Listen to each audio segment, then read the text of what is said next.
অর্থ সচিবের অবিলম্বে আমরা পদত্যাগ দাবি করছি।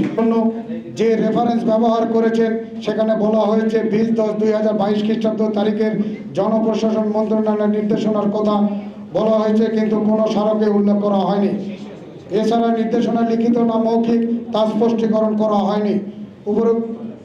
উপরন্তু অডিটর পদটিকে 10ম গ্রেড উন্নীতকরণে মাননীয় আইন উপদেষ্টা জনাব আসিফ নজরুল স্যার গত 19/8/2024 খ্রিস্টাব্দ তারিখে প্রিয় সাংবাদিক বৃন্দ, ফেসিবাদের দোষর বর্তমান অর্থ সচিব দেশের অডিট অ্যান্ড অ্যাকাউন্টস বিভাগকে অকার্যকর করার মাধ্যমে বর্তমান অন্তর্বর্তীকালীন সরকারকে বিব্রতকর পরিস্থিতিতে ফেলার ষড়যন্ত্রে লিপ্ত।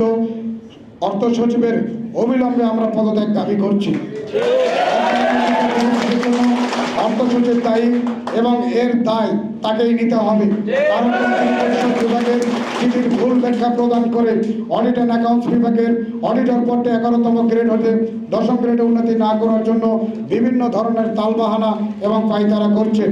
এই অধিকার আদায়ের সারা দেশের সিএজির কাঠামোভুক্ত অডিটরগণ শান্তিপূর্ণ অবস্থান কর্মসূচি পালন করছেন। আমরা কোনো আন্দোলনই চাই না, আন্দোলন আমাদের কাজ না। আমরা প্রজাতন্ত্রের কর্মচারী, আমরা আমাদের কর্মে ফিরে যেতে চাই।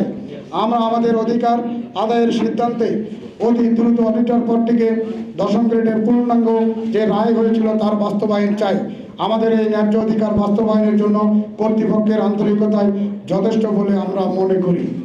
প্রিয় সাংবাদিক বৃন্দ, আপনাদের সামনে আমরা প্রেস রিলিজ উপস্থাপন করেছি। আপনারা দয়া করে আমাদের এই কথাগুলি আমাদের রাষ্ট্রের চালান পূর্ণাঙ্গ রায় বাস্তবায়ন করার জন্য অর্থ মন্ত্রণালয়ে চিঠি পাঠান। এটা দেখার জন্য আইন মন্ত্রণালয়ের ভেটিংয়ের জন্য পাঠান। যদি কোনো আইনি কোনো জটিলতা থাকে এটা আইন মন্ত্রণালয় ফাইন্ড আউট করবে। ওনারা সিদ্ধান্ত নিয়েছেন যে হ্যাঁ, এটা তাদের প্রাপ্য।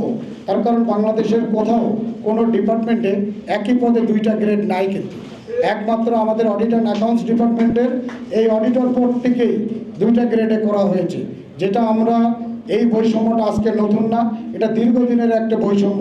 আজকে বৈষম্যহীন বাংলাদেশ গড়ার যে পথটায় আমরা আছি, আমরা চাই না যে গণপ্রজাতন্ত্রী বাংলাদেশ সরকারের কোনো দপ্তরে এই ধরনের বৈষম্য থাক। আমরা সারা দেশে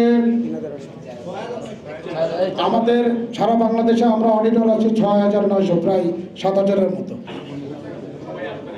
এখানে ঢাকায় তো সবাই আসবে না, এটা তো আসা সম্ভব না।